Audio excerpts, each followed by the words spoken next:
Hello, makakalikasan na araw sa inyong lahat.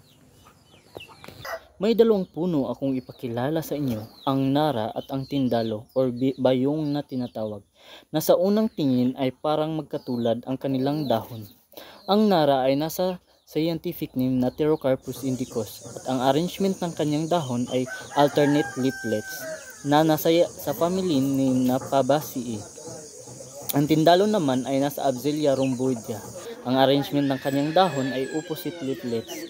Ang family name niya ay pareha silang nasa Fabaceae. At isa ito ding native sa Pilipinas. Endangered din ito dito sa atin sa Pilipinas.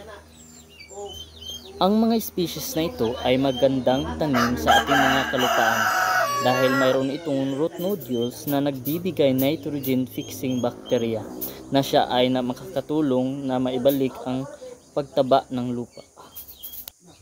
Yun lang, abangan sa susunod na mga video.